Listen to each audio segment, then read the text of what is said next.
please take it slow. Wait for them to ask you who you know.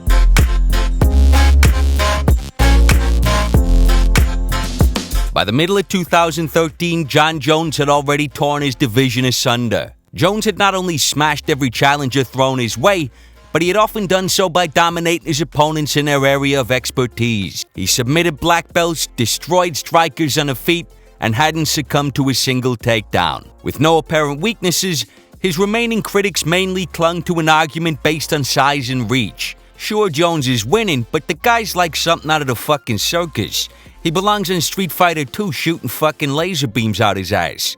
They maintained the only reason Jones was winning was because he was ducking heavyweight to fight guys half his size. Despite the fact that he never had an issue making weight, this was an enduring criticism of Jones, and something that legitimately got under his skin. At 6'5", Alexander Gustafsson presented Jones with the perfect challenge and an opportunity to silence his critics once and for all. Most journalists ask the same questions. Which one are you the most annoyed with getting? I think a lot of journalists ask me about the reach. You know, a lot of people really simplify this fight to being about reach, and I don't think people really realize that martial arts has so much to do with your heart and your mind and your soul and your ambition and your dreams, and there's just so much that goes into it, and people simply think it's you're tall and he's tall. This should be a magnificent fight. I really want to prove people wrong, and I really want to. I'm not tall. Yeah, well, I am tall, but I just want to let people know that my win has nothing to do with me being a tall guy. It really has to do with my heart and the way I love the sport. But Gustafsson wasn't just bringing height. Unlike many of Jones' previous opponents, he was another young man at the beginning of his career with everything to prove. He was young, hungry, totally single-minded in his determination, and he had an air of supreme confidence. How excited are you now that it's, legitimately you've got next on that fight? I'm super excited. It's a dream fight for me, and I'm super motivated. I've never been this motivated in my life, and all the hours I put in the gym just for this fight, and now it's in my reach. So, I'm ready to go. There were some fighters like Chael Sonnen and most notably Dominic Cruz who had a sense of what was coming and the challenge Gustafsson presented. Stuff I give to Alex is all the stuff that I brought into every fight coming in trying to win world titles. It's the same thing. Cardio, footwork, speed, athleticism, range, rhythm, and boxing. All those things together can create this into a one-dimensional fight if Alex so chooses. And that's the reason why I'm going to choose Alex in this fight, is because I think that his boxing is just so sharp, and his MMA game has evolved so much since the earlier parts of his career, that I think that he understands his strengths, understands his weaknesses well enough that he can chop this fight in half, and make the whole fight his style of fight. But overall, and understandably, the general consensus was that Jones would smash him up in whatever manner he wanted. Whatever happened on the feet, Gustafsson was never going to have an answer for the grappling of Jones. But that is not at all how the fight played out. Throughout the first, Jones landed some solid kicks, obliques, teeps, but if the criticism was dimensions, he was struggling with the size and superior boxing of Gus, who landed the better, cleaner shots. A couple of minutes in, he landed a glancing blow that opened a wicked cut over Jones' eye. And towards the end of the round, the whole complexion of the fight changed when Gus caught Jones out of position and landed a beautiful takedown, the first of Jones' career. Moments later, Jones was scrambling for a desperation takedown of his own, and incredibly, Gustafsson stuffed it. The idea that this might be a fight that plays out on the feet began to set in. The round ended with a beautiful elbow from Jones. Throughout the second, Jones landed several solid head kicks, while Gus continued to land with the hands. Two more unsuccessful takedowns for Jones, while he himself was momentarily on the mat twice. That said, this round was extremely tight. In round 3, Gustafsson was really starting to look like the better fighter in there. Picking Jones apart, using movement and combinations, they're both still landing, but Jones looks more uncomfortable absorbing his strikes. Gus was just walking through everything. The sense at this point was that Gustafsson is just relentlessly chipping away at Jones' morale while not showing any signs of give himself. Early in the fourth, Jones kind of finds his range for a minute, but as the round progresses, Gus just takes over. There's a major swing in momentum. He is landing some big fucking shots and defends a deep takedown attempt. A couple more shots and Jones is diving for an uncharacteristic takedown. There's an element of desperation creeping in. A big part of this fight has been Jones unsuccessfully trying to overcome Gus' superior boxing with creative and unorthodox strikes, but to no avail. With 40 seconds left on the clock, that creativity finally pays off as he throws two huge spinning elbows. The first misses, the second is timed to perfection. Gus practically ran into the fucking thing, and there's only so much one man can take. Gus is finally rocked. Jones smells blood and unloads, brutalizes him against the fence. As the round ends, both men are a bloody mess. Amazing round with a critical turning point in the fight. In the final round, Gustafsson shows his heart. He keeps coming forward and has his moments, but this is the most dominant round of the fight. Jones finally lands a takedown, and on the feet he lands multiple big head kicks on an exhausted Gustafsson, who's got nothing left in the tank. Elbows, a flying knee. It's a brutal round for Gus. When the fight ends, both men are visibly exhausted. What a fucking war. Easily one of the very best of all time. And the height and reach had caused Jones huge problems in combination with Gustafsson's better boxing and relentless movement. Jones spent a lot of this fight with no real reliable mode of attack. In the end, he had to use creativity and perfect timing to overcome those attributes. And he almost didn't. The elbow was a pivotal moment of the fight, the most critical strike of an epic 5-round war. Incredible gutsy performance from both guys. With the benefit of hindsight, Gus took rounds 1 and 3. Jones took 4 and 5. So it boils down to the second. And as far as I'm concerned, that could justifiably be scored either way, or even 10-10. I think a draw would have been fair here. But while I'm sitting on the fence in hindsight, at the time I was pretty confident Jones retained his belt. He had the two most definitive rounds of the fight, and a razor-close second. I don't agree with the idea you have to really beat the champion, but I've no doubt ending one of the greatest title streaks ever factors into the judge's mindset in those closer rounds. So yeah, I can see a solid case for either fighter, or a draw. But there was far less uncertainty around Jones' rounds, and so in the reality of live judging, I was not at all surprised to hear Buffer announce the winner. And still! After the fight, Jones thanked Gustafsson for dragging him through hell and for the opportunity to show his heart, while Gustafsson humbly accepted defeat. But the idea of a rematch was already on everyone's mind. They hadn't settled anything in the cage. People are like, Jon Jones is fighting who? Monday they'll be saying, holy shit, Gustafsson is awesome, we want to see the rematch or whatever it's going to be, we think he won. It's one of those unfortunate things where they're all hurting and they wanted that belt, but their stock went through the roof tonight. And a rematch was certainly preferable to watching Jones return to smashing the fuck out of near-helpless opponents. The feeling was that a legit contender had finally arrived, and this would be the next great light heavyweight rivalry. But a couple days later, Dana was no longer conflicted about the outcome.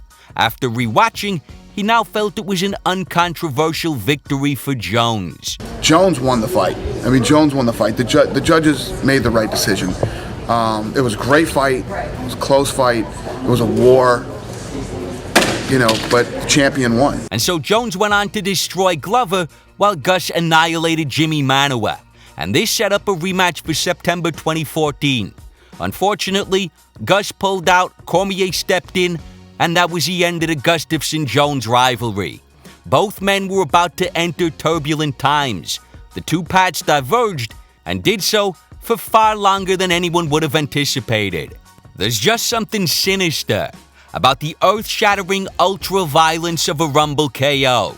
And after suffering a wicked headbutt that rattled his cage, Gustafsson was on the receiving end of one. Brutal finish. I'm not saying Gustafsson would have won this, but there was some bad luck involved here. Another injury left him out for most of 2015. He would eventually return to face the newly crowned king in Jones' absence. An incredible fight. He took Cormier down multiple times and even dropped the champ. But over 5 rounds it wasn't enough. A hard-fought split decision loss. No shame against Daniel Cormier. The subsequent years have been plagued by a slew of injuries, meaning he's only fought twice since Cormier. A decision over Jan Blachowicz, and most recently a devastating 5th-round knockout over Glover Teixeira. But that was over a year and a half ago. For Gustafsson, it's been a rocky 5 years since the Jones fight, in which he suffered losses, battled injuries, and could at no point keep a regular schedule or gain any lasting momentum. He has struggled to move past the greatest fight of his career, and so for him, not a lot has changed. He still has the fire of a young man trying to make his mark on his sport. He's still supremely confident, and he is less concerned about the belt as he is about redressing the biggest fight of his life. For Alexander Gustafsson, this is simply a matter of unfinished business. But is he a cheater? Well, I don't know. It doesn't matter to me if he's a cheater or not. He can cheat the 29th. I don't care. It doesn't matter if he takes his steroids or if he does his alcohol or his narcotic. I don't care. I'm gonna go in there. I know what I've been doing. I know I'm prepared for it, and me and my whole team are making sure that I'm ready for war. And I'm gonna win that 29th and take everything from him. For Jones, it was an even more turbulent period that saw him set a record nobody wants, getting stripped of his belt 3 times. First for the hit and run, then for the terribly suspect case involving the dodgy dick pills, and lastly in his rematch with Cormier for Turinabol. Inside the cage, he's continued to mangle high-level opposition. But outside the octagon, he's been fumbling around and fucking his whole life up. After his last transgression, a big part of the mixed martial arts world, including myself, came down on him like a ton of bricks. The most interesting interview on his state of mind and the effect of that backlash was when he opened up with Helwani. In terms of the last 5 years, he doesn't accept too much responsibility. He seems to attribute a lot of the backlash to jealousy and unfair persecution. I think, like, I'm a PR nightmare, right? If I were to say my balls were hot, it just wouldn't have gone over the same way. It's like, fuck that guy. But he pulled it off and it's become a sensation. I love it. I'm so confused with PR and all this shit. It's just not my thing. I would prefer my balls are hot over some of your PR nights. I'm not comfortable with the way people perceive me, but Why not? a part of me surrendered to it and just realized that it comes with the territory of being one of the all-time elites in my sport. You know, people say things like, and I'm not saying that I'm in the same category as Jesus because I'm not even close, but I'm saying even Jesus was crucified and criticized and ridiculed. So yeah, you know, Jesus had Pontius Pilate, John had Jeff Nowitzki, tomatoes. Jones does not want to face the fact that many of his critics, like me, are Jones fans who couldn't root for him. It is a terribly uncomfortable fact, and he prefers to frame it as jealous people who just hate his success. For Jones, this fight isn't about Gustafsson. He's already been looking through him to a fight with Cormier. Jones is obviously working towards a redemption of sorts. He's aware that his once outstanding career is now steeped in controversy, and he sees the need to drag his wins out of the dirt with a clean streak to validate his career. And because of the as of late part, I feel like I have more to prove. Okay. So I'm going to continue to go in there until I can get just a few solid, good years out of the way of no controversy and just kicking ass and only that. That's my goal. But even beyond that, I think Jones needs a win personally. Jon has seen the double-edged sword fame can represent, the highs and lows, and he sounds like he's been through hell lately. The backlash coupled with the death of his mother and substance abuse sent him to a trauma clinic for 30 days. I went to a place called the Guest House, Ocala, in Ocala, Florida. And people consider it one of the best trauma therapy centers in the country. But I knew that I wasn't alone with talking about sadness, talking about addiction, talking about trauma, childhood trauma and things like that, adult trauma. And it was good. I did a lot of crying, man, to be honest with you. Almost 30 days of crying. Wow. Yeah, crying and praying and talking about just life. And man, I used to think psychiatrists and counselors were for the weak, and I realized that it's for everybody. I mean, Jon is a born winner who's been failing at life and has been for 5 fucking years. Those failures are gonna add up. They're gonna take a toll. I can't even imagine a burden of going through that under public scrutiny, facing a never-ending mudslide of negativity on social media. Now, Jones can make up all the excuses he wants, but he must know he's largely responsible. When he's talking about the trauma clinic, he seems totally worn out. He talks about the difficulty of getting back on a horse and even risking another catastrophic fall from grace. And to have everything crashed in front of your eyes and to go through that level of depression and sadness and then risk coming back to work and risk it all possibly happening to you again, it's like, it takes balls. It takes a lot of balls. But I'm here for it. I'm here for the challenge. The fall and backlash left Jones licking his wounds in what sounded like a pretty miserable headspace. So more so than anything, for the sake of his own mind, I think Jon just needs a good, clean win. Something his critics cannot pick apart. Something untainted by controversy. For Gustafsson, it's about unfinished business. But this guy needs a fucking win. He's got something to prove and a career to validate. So I'm expecting some pent-up, ferocious fucking shit from one of the greatest purveyors of violence we've ever seen. I cannot wait for this fight. Gus poses all the same problems. Height, hands, footwork, speed, all the attributes that gave Jones fits and made him dig deeper than we've ever seen. Gus is a guy who's totally comfortable going through hell and totally capable of dragging Jones' ass there with him. These guys are very likely gonna torture each other and give us the devastating, high-level, gratuitous fucking violence we all love.